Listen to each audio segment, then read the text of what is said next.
नमस्कार. लग्नानंतर होईलच प्रेम या मालिकेच्या आजच्या भागामध्ये मी तुम्हा सर्वांचे अगदी मनपूर्वक स्वागत करते. आजच्या भागामध्ये आपल्याला पाहायला मिळतं की आता काव्या तिच्या एक्झाम हॉलपर्यंत पोहोचलेली असते. आता पेपरला सुरुवात होणार.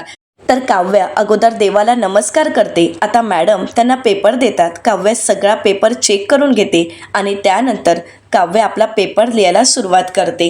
पेपर पाहते त्यावेळी काव्या खूप खुश होते. तिच्या चेहऱ्यावर तो आनंद असतो, कारण शेवटी फायनली काव्या मेन्सच्या एक्झामला पोहोचलेली असते. तर दुसरीकडे देशमुखांच्या घरी आपल्याला पाहायला मिळतं वसू आत्या रम्याला म्हणतात, कितीतरी दिवसानंतर घरात शांतता आहे ना गं, घरात कोणीच नाहीये, खरंच खूप बरं वाटतंय. रम्या म्हणते, हो ना, आणि आज तर काय, काव्या एक्झामला गेली आहे. मला नाही वाटत की एवढ्या पावसात ती एक्झाम सेंटरपर्यंत तरी पोहोचू शकेल. एक्झाम सेंटरपर्यंत तरी पोचली ना तरी पुरे आहे. तर त्याचवेळी मानिनीताई त्या ठिकाणी येतात. त्यांनी वसू आत्या आणि रम्या यांच्यातील बोलणं ऐकलेलं असतं. तर आता मानिनीताई म्हणतात, अहो वसू आत्या, काव्या एक्झाम हॉलपर्यंत पोचली आहे बरं का, ती सेंटरला पोहोचली. तर त्यावेळी वसू आत्या म्हणतात, पण हे सगळं काही आम्हाला सांगायची काय गरज आहे. तर त्यावेळी मानिनीताई म्हणतात, अहो तुम्हीच म्हणत होता ना की बाहेर एवढा पाऊस आहे, मग होडी वगैरे होईल, मग त्या एक्झाम हॉलपर्यंत पोचतील की नाही. म्हटलं तुम्हाला ही बातमी द्यावी, कारण आता तुम्ही एवढा विचार करताय म्हटल्यावर तुम्हाला नको का कळायला की काव्या परीक्षेला पोचली आहे. पार्थचा मला फोन आला होता ना, म्हणून म्हटलं कळवावं तुम्हाला सुद्धा. बघताय ना, एवढ्या पावसात सुद्धा काव्या परीक्षेपर्यंत पोहोचली आहे. पाऊसही तिला अडवू शकला नाही. आता तर ती कोणालाच जुमानणार नाही. आणि हे तर आज सिद्धही झालं आहे. इथे मात्र वसू आत्या आणि रम्या या दोघींनाही खूप राग आलेला असतो. तर मानिनीताई म्हणतात, अहो कॉपी हातात तशीच राहिली आहे, थंड होईल बघा. तर आता वसू आत्या चिडतात आणि मानिनीताईंना म्हणतात, हो हो, तुझे टोमणे कळतायत आम्हाला. तर रम्या वसू आत्यांना म्हणते, आई मी तुला सांगते, माझं गट फिलिंग सांगते, हे जे काही यांचं मोटिवेशन आहे ना, ते परीक्षा हॉलमध्ये गळून पडेल नक्कीच, बघच तू. वसू आत्या रम्याला म्हणतात, हो खात्री आहे मला, असं म्हणत दोघीही खुश असतात. तर दुसरीकडे पार्थ पाहतो तर परीक्षा सुरू व्हायला फक्त 1 मिनिट बाकी असतं. आता माझ्या काव्याची लढाई सुरू होते, युनिवर्स साथ दे तिला, असं म्हणत आता पार्थ युनिवर्सकडे प्रार्थना करत असतो. तर त्याचवेळी नंदिनी आणि जीवाही तिथे येतात. तर त्याचवेळी नंदिनी पार्थला आवाज देत म्हणते, पार्थ कशाला एवढं टेन्शन घेताय, काळजी करू नका, सगळं काही नीट होईलच. तर पार्थ म्हणतो, नक्की सगळं काही नीट होईल. तर त्यावेळी नंदिनी म्हणते, हो नक्की होईल, माझा विश्वास आहे. आता एक्झामची बेल झालेली असते. त्यावेळी एक्झामिनर मॅडम सगळ्यांना सूचना देत म्हणतात, परीक्षा सुरू झाली आहे, तुम्ही तुमचा पेपर लिहायला सुरुवात करू शकता.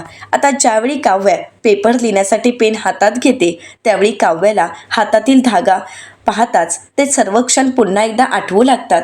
नंदिनीने केलेला त्याग तिला आठवतो. नंदिनीने स्वतःवर संकट ओढावून घेतलेलं असतं आणि आपल्या हातातील काळा धागा काव्याच्या हातात बांधलेला असतो. आणि त्यावेळीच नंदिनीचं आता मिसकॅरेज झालेलं असतं आणि काव्याचं बाळ मात्र सुखरूप असतं. ह्या सगळ्या गोष्टी काव्याला आठवतात, पण त्यातूनही काव्या स्वतःला सावरते आणि पेपर लिहायला सुरुवात करते.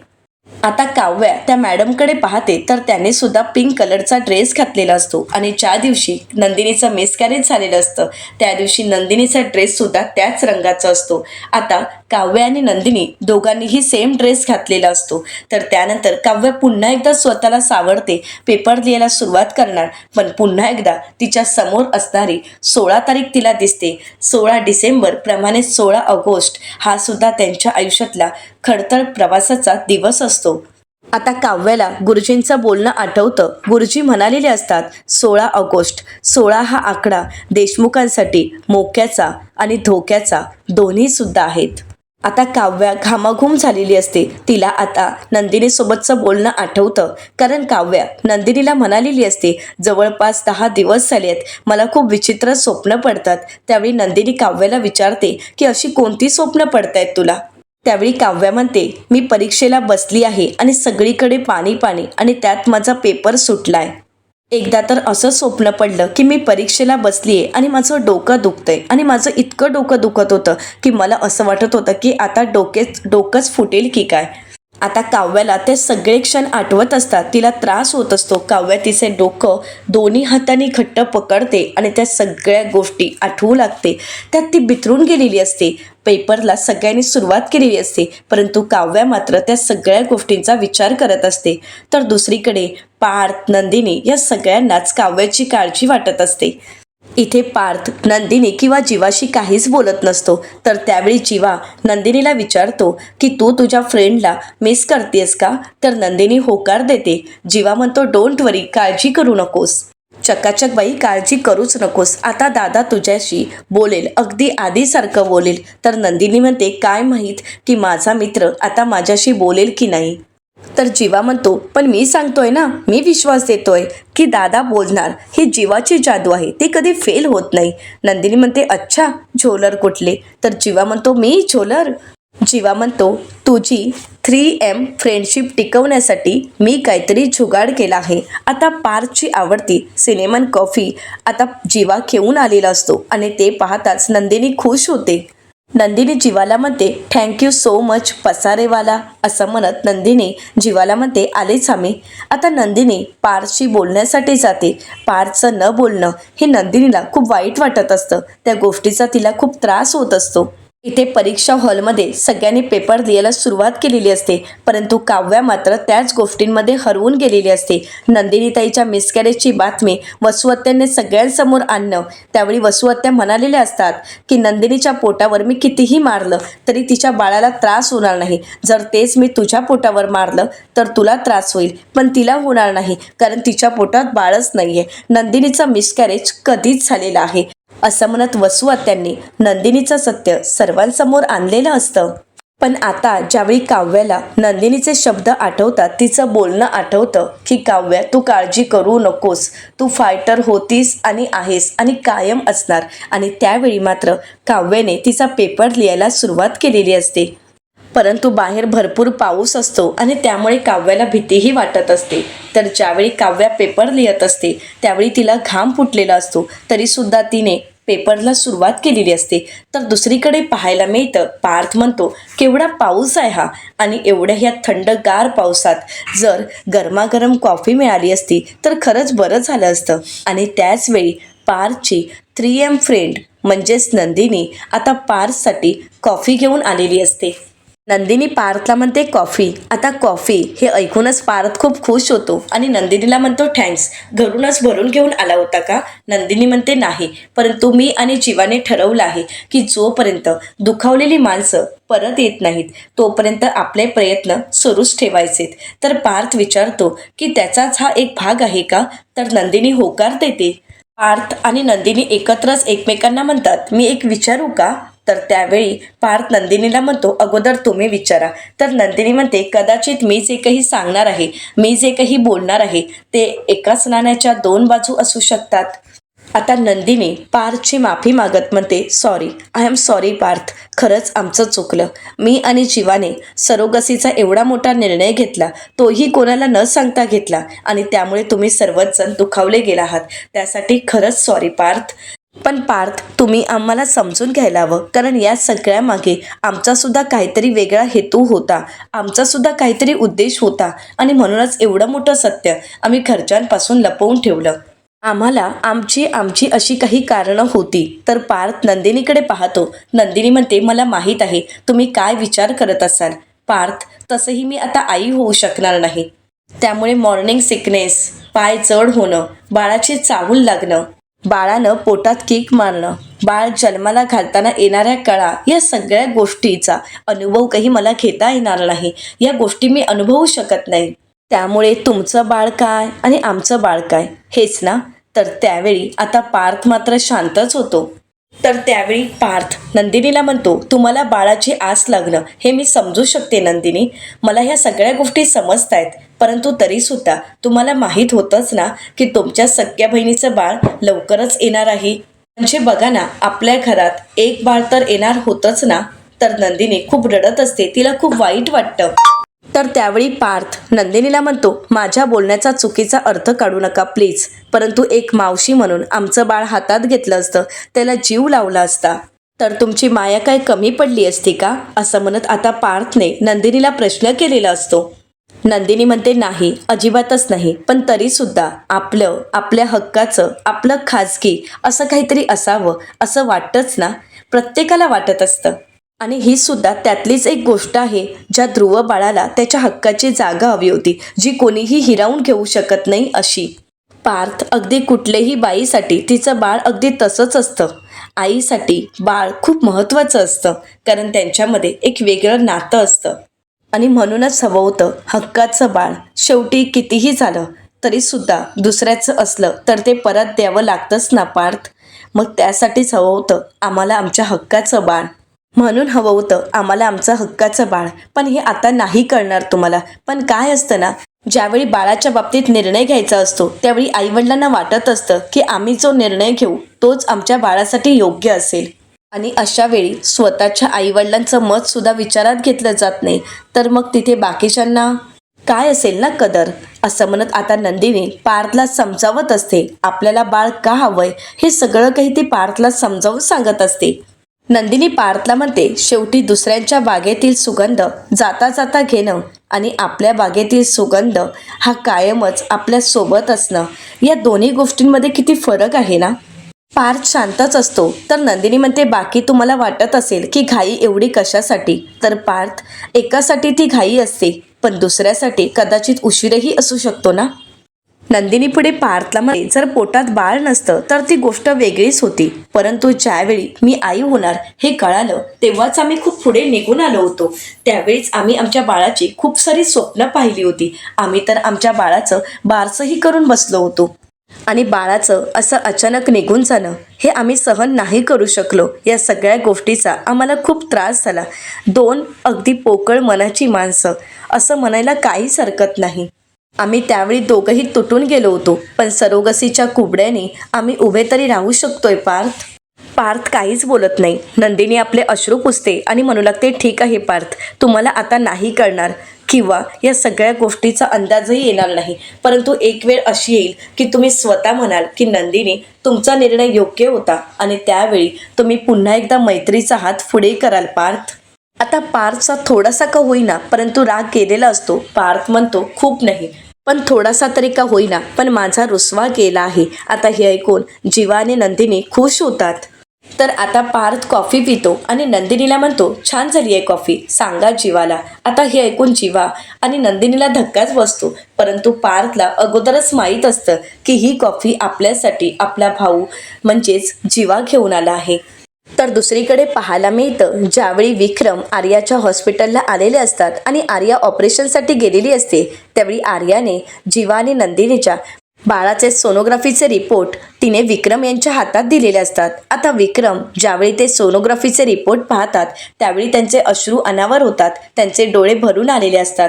आपल्या सुनेवर आलेला प्रसंग आणि त्यानंतर त्यांनी घेतलेला सरोगसीचा हा निर्णय आणि आता आर्याच्या पोटात वाढणारं जीवा आणि नंदिनीचं बाळ आणि त्या बाळाचा सोनोग्राफी रिपोर्ट पाहिल्यानंतर विक्रम यांना काही त्यांचे अश्रू आवरता येत नाहीत. त्यांना खूप वाईट वाटत असतं. आपल्या मुलाचं हे छोटंसं वाढत जाणारा हा अंकुर, हे छोटंसं बाळ पाहून त्यांच्या भावना त्यांना कंट्रोल होत नसतात आणि म्हणूनच जीवाशी बोलण्यासाठी ते फोन करतात, परंतु त्यांना काही बोलताही येत नसतं. जीवा म्हणतो हॅलो बाबा बोला, परंतु त्यावेळी विक्रम जीवाला म्हणतात चुकून लागला फोन, असं म्हणत ते फोन कट करतात.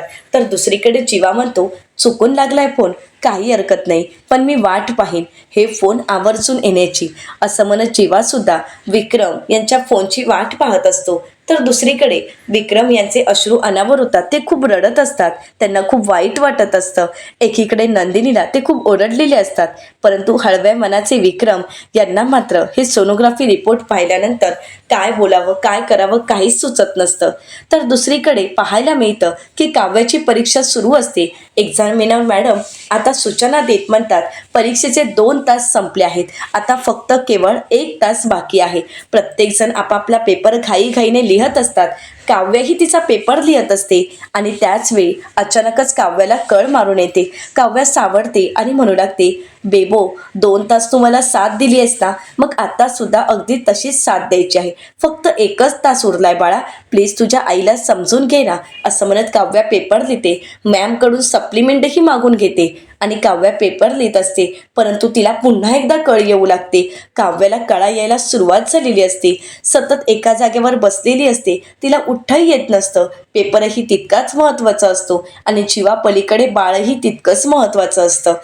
पण जे स्वप्न उराशी बाळगून काव्या परीक्षेसाठी बसलेली असते, त्यासाठी तिची धडपड सुरू असते. तिला कितीही कळा येत असल्या तरी सुद्धा ती तिचा पेपर लिहित असते. ती तिच्या पेपरवर लक्ष केंद्रित करण्याचा प्रयत्न करत असते. एका हाताने ती आपल्या बाळाला सावरत असते. आपल्या पोटावर हात ठेवत ती बेबोला सांभाळत असते, तर दुसऱ्या हाताने ती आपला पेपर लिहित असते. बाहेर जोराचा पाऊस सुरू असतो. जीवा, नंदिनी, पार्थ सर्वच जण काव्याची वाट पाहत असतात. सगळ्यांनाच काव्याची काळजी वाटत असते. इथे पार्थच्या जीवाची घालमेल वाढलेली असते. नंदिनी तर काव्यासाठी देवाकडे प्रार्थनाही करत असते. नंदिनीने हे सगळं काही काव्यासाठी केलेलं असतं आणि काव्या आता तिचं स्वप्न पूर्ण करेल असा नंदिनीचा विश्वास असतो आणि त्यासाठीच ती देवाकडे प्रार्थनाही करत असते. तर आता जीवा पार्थला विश्वास देत म्हणतो की अरे दादा, काळजी करू नकोस, नक्कीच तिला ही परीक्षा छान जाईल, नको काळजी करूस.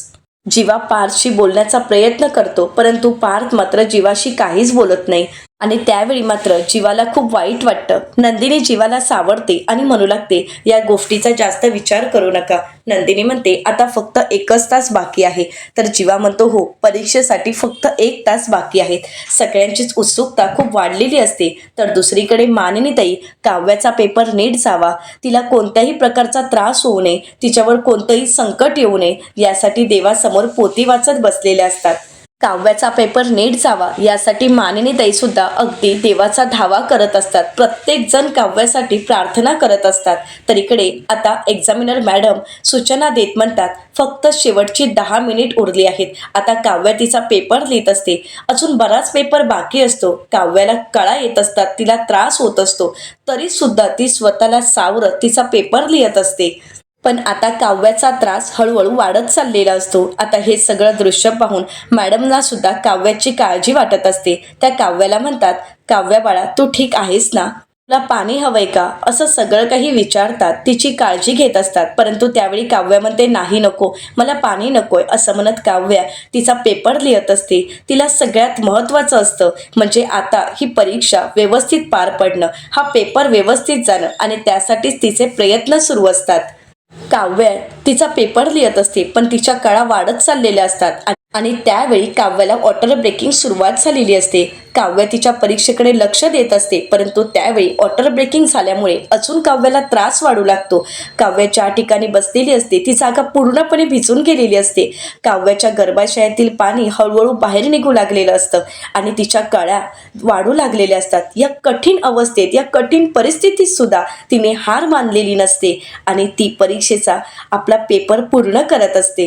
काव्याचा त्रास हा अजून वाढत चाललेला असतो. तर दुसरीकडे पाहायला मिळतं, आर्या ऑपरेशनवरून येते. त्यावेळी ती पाहते तर विक्रम यांच्या हातात सोनोग्राफीची फाईल असते आणि त्यावेळी आर्याही त्यांच्याकडे पाहू लागते. त्यांच्या डोळ्यातील आनंद अश्रू पाहून आर्याही खूप खुश होते. त्यावेळी काव्या त्यांना म्हणते, काय बघितलं का नातवाला? तर त्यावेळी विक्रम म्हणतात, ही फाईल मी घेऊन जातोय. तर त्यावेळी आर्या म्हणते, हो चालेल ना काका. तर त्यावेळी विक्रम ती फाईल आपल्यासोबत घेऊन जायचं ठरवतात. आता आर्या इतका वेळ ऑपरेशनला उभी राहून आल्यामुळे तिलाही थोडा त्रास होऊ लागतो. विक्रम तिला बसवतात, पाणी देतात आणि म्हणू लागतात, बाळा, तुला बरं वाटत नाहीये का? आर्या म्हणते, नाही, मी आता ठीक आहे. तर विक्रम आर्याला म्हणतात, बाळा, स्वतःची काळजी घे. असं म्हणत विक्रम आता आर्याची काळजी घेत असतात आणि ते पाहून आर्या विक्रम यांच्याकडे पाहू लागते.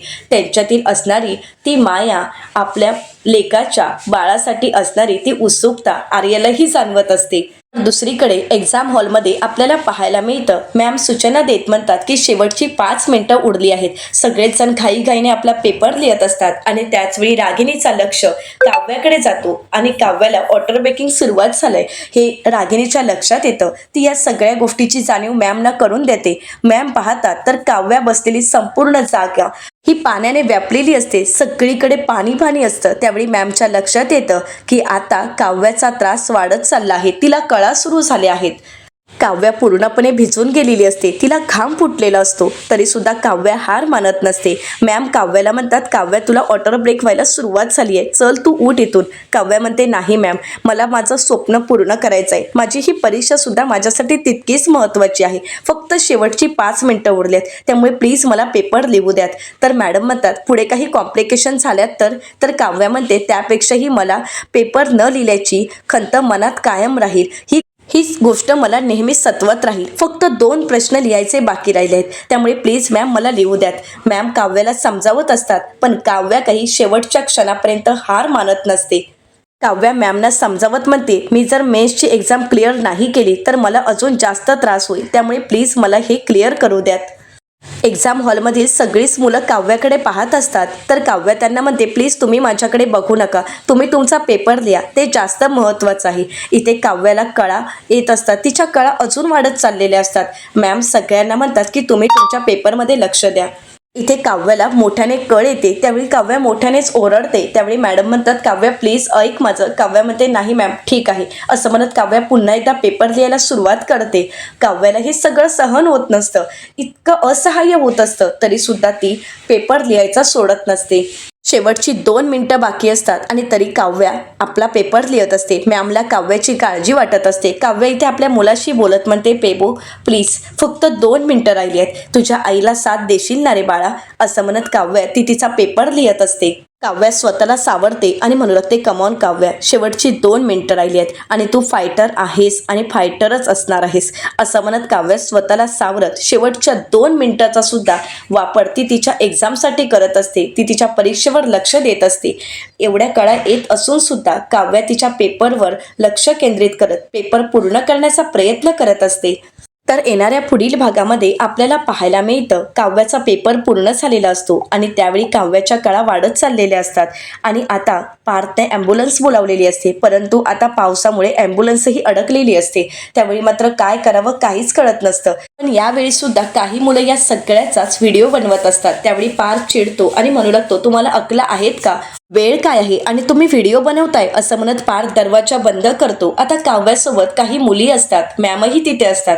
तर त्यावेळी नंदिनी त्यांना म्हणते, सगळ्यांनी छत्रा उघडा, आता माझ्या बहिणीची डिलिव्हरी मिस करणार आहे. आता हे ऐकून पार्थला धक्का बसतो. आता नंदिनी आपल्या बहिणीची डिलिव्हरी करण्यामध्ये यशस्वी ठरेल का? आता काव्याला नक्की काय होईल हे पाहणं अतिशय रंजक ठरणार आहे. अशाच मालिकांचे नवनवीन अपडेट पाहण्यासाठी चॅनलला नक्कीच सबस्क्राईब करा.